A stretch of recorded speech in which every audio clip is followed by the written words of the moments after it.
그리고 실제로 이제 비만한 사람들의 난소의 나이를 측정을 해보면 같은 동용열대에 비해서 난소 나이가 더 많이 가는 경우들이 많아요. 그러니까 더 늙었다는 거죠. 그리고 그 배란 주기도 일정하지 않고, 그러니까 배란도 잘 안 되고 난소 나이도 늙고, 그리고 그 비만한 것 때문에 난자 자체도 건강하지 못해서, 건강하지 못한 난자는 임신 확률이 떨어지게 되거든요. 그러니까 여러 가지 요인들이 다 다각도로 작용한다고 봐야 되겠죠. 생식세포들은 기본적으로는 다 비슷한 과정을 겪는다고 생각하시면 됩니다. 두 분의 노력을 같이 하셔야, 사실은 엄마 쪽만 노력을 한다고 해서 임신이 되는 건 아니잖아요. 그러니까, 그리고 이제 아까도 말씀드렸지만 건강한 난자와 건강한 정자가 되기 위한 선행 조건에는 당연히 그 생활습관 교정이 우선이니까요. 한쪽의 노력으로는 해결할 수 없습니다. 상과 교과서가 사실은 대표적이죠. 상과 교과서, 그 다음에 부인과 교과서가 대표적인데, 비만에 대해서는 긍정적인 답변이 나와 있는 게 사실 하나도 없습니다. 임신 이후의 예후에 대해서도 그렇고, 임신 전의 과정에 대해서도 그렇고. 그래서 이거는 그냥 단순히 내가 살이 쪘다는 문제가 아니라 내가 비만이라는 병에 걸렸기 때문에 해결해야 된다는 쪽으로 접근을 하셔야 됩니다. 비만도 병이죠. 네. 그러니까 이제 비만한 정도에 따라서 좀 다르긴 할 텐데, 이제 비만하다 보면은 생길 수 있는 다른 여러 가지 문제들이 있거든요. 예를 들어서 너무 비만해서 뭐 고혈압이 생겼다든가, 그런 분들은 갑자기 뭐 웨이트 트레이닝을 한다든가 그렇게 되면 혈압이 더 상승이 될 가능성이 있고, 또 너무 또 비만한 경우 또 밑으로 내려가는 뭐 계단 운동을 하거나 그러면 또 무릎 관절에 문제가 생기고, 그래서 기본적으로는 체중을 약간 빼는 쪽에 치중을 해야 되니까, 사실은 결국은 그래서 걷는 거라든가 뭐 수영이라든가 그런 관절에 무리가 되지 않고 순환을 시켜주면서 에너지 대사를 많이 시켜줄 수 있는 운동들을 선택해서 좀 짧게 하지 마시고요. 좀 길게 하시는 게 좋을 것 같아요. 근데 실제로 이제 체중 감량을 시킬 때, 그러니까 고혈압이나 그런 거 치료를 시킬 때 보면 보통은 5% 감량부터 보거든요. 그리고 이제 여자들 같은 경우는 대표적으로 이제 비만으로 인해서 임신이 잘 안 되는 사람들 중에 다낭성 난소증후군이라는 그 증후군을 갖고 계신 분들이 있는데, 그분들도 전체적으로 가지고 있는 체중의 5%만 빼게 돼도 배란이 잘 돌아오고 임신이 잘 돼요. 그래서 보통은 한 5% 기준으로 해서 그렇게 단계적으로 빼가시면 좋을 것 같아요. 그런데 이제 80kg보다는 당연히 50kg가 임신율이 좋을 테니까, 너무 또 시간을 또 느슨하게 잡으면은 돌아가기가 또 쉬우니까, 목표는 제 생각에는 조금 이제 과하게 잡는 것도 나쁜 방법은 아닐 것 같습니다. 그러니까 이제 비만은 당뇨와 같이 만성 관리가 필요한 질환이에요. 산모들은 내가 당뇨에 걸렸다고 하면은 혈당 조절을 해야 된다고 생각하고 열심히 조절들을 하는데, 비만한 상태에서 시작한 사람들은 본인이 질환이라고 인지를 하지 않기 때문에 그것에 대한 리스크를 생각하지 않는 경향들이 있거든요.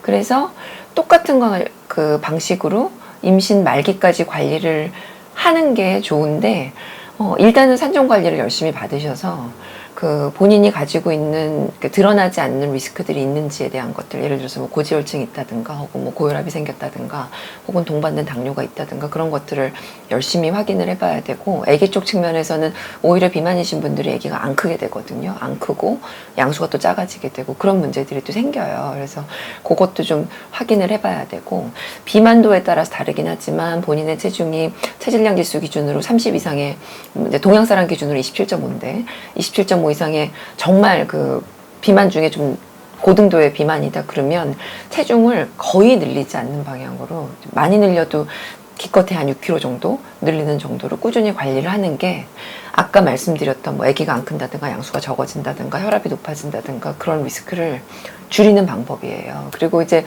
어찌됐건 혈관 안에 과부하가 되어 있는 상태로 임신기간이 유지가 되니까, 그 부하가 증가하는 시기가 되면은 질환이 생길 수밖에 없거든요.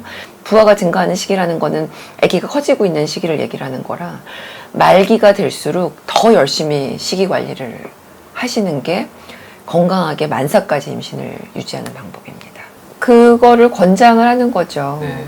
그렇게 해야 본인이 임신이 건강해져야 결국은 그 나중에 후에 생길 수 있는 합병증들이 막아지게 되는 거. 이게 사회 경제적인 비용이 어마어마하니까 그런 거 등등을 생각해 보면은 안 늘리시는 게 제일 좋습니다. 그러니까 이제 사실은 이제 전체적으로 우리나라 문화가 임산부들한테 운동을 안 시키는 문화이다 보니까 마른 사람이건 뚱뚱한 사람이건 정상 체중인 사람이건 운동을 하더라도 되게 조금씩밖에 안 하는 경향들이 있거든요. 반면에 먹는 것에 대해서는 굉장히 관대한 경향들이 있어요. 그래서 그러다 보니 이제 아웃컴 자체가 좋지 않을 수밖에 없는 거죠. 근데 교과서에는 운동이라고 하는 거는 땀을 흘릴 정도, 약간 심계항진이 생길 정도로 운동을 좀 해도 사실은 된다는 그 적극적인 운동을 권장을 하고 있거든요. 그래서 오히려 운동을 너무 안 하는 것보다는 운동을 적극적으로 하는 게 임신의 예후를 좋게 한다는 거야 너무나 당연한 얘기인 거고.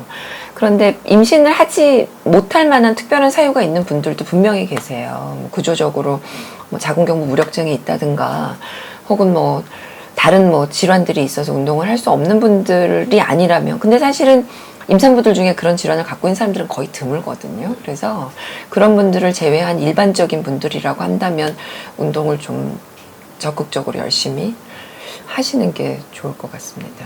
생활습관 관리요. 운동뿐만 아니라 요새는 너무 사실은 이제 사람이 먹이사슬의 꼭대기에 있으니까 다 먹고 살기 때문에 생기는 질환들이 많거든요. 아무거나 막 먹어서. 근데 그거를 좀 안 하셨으면 좋겠어요. 네, 식단을 짜야죠. 식단을 짜고 지킬 만큼 자제력이 있어야 되고. 그렇게 해야, 요새는 이제 피탈 프로그램이라고 하잖아요. 애들이 그 에피지네틱스라고 해서 모든 것들이 다 뱃속에서 결정되어서 나와서 결국 이제 엄마가 뭘 어떻게 먹고 하느냐에 따라서 이 아이의 뭐 10년, 20년 후가 완전히 달라진다고 하니까 조금 생각을, 장기적인 안목을 보고 지금 조금 참는 게 좋을 것 같아요. 그러니까 이제 요새는 교과서에서는 질환의 치료보다는, 치료도 물론 중요하지만 질환이 생기기 전에 미리 예방을 하는 게 굉장히 중요한 걸로 다뤄지고 있고, 실제로 교과서 챕터로 이제 하나 이제 그게 다뤄지고 있습니다. 근데 이제 그 내용에 보면 엄마가 뱃속에서 제공한 모든 것들이 이 아이의 성인기의 질환으로 연결이 된다고 아주 강력하게 얘기를 하고 있습니다. 그러면서 다루어지고 있는 질환의 범주가 굉장히 광범위해요. 뭐 흔히들 뭐 생각하는 뭐 키가 작고 뭐 키가 크고 그런 것에서부터 비롯해서 학령기 때 생길 수 있는 뭐 성격의 문제, 그다음에 뭐 감정 상태의 문제, 그런 것뿐만 아니라 나중에 성인기가 돼서 생길 수 있는 비만, 뭐 성인병, 그리고 더 후에 뭐 암이 생기거나 그런 것까지, 그것과 더불어서 결국 그런 것들로 인해서 이 아이의 기대 여명까지 달라진다고 하니까 엄마가 지금 조금 참는 게 태어날 애가 병원을 덜 가게 하는 방법입니다. 그래서 지금 조금 참아주시면 엄마도 좀 편하고, 날 때도 편하고, 키울 때도 편하고, 애 기도 자라는 과정에서 덜 고생하고 자라게 되고 성인기도 건강하게 맞이하게 되니까 그거를 꼭 잊지 않으시면 좋겠습니다.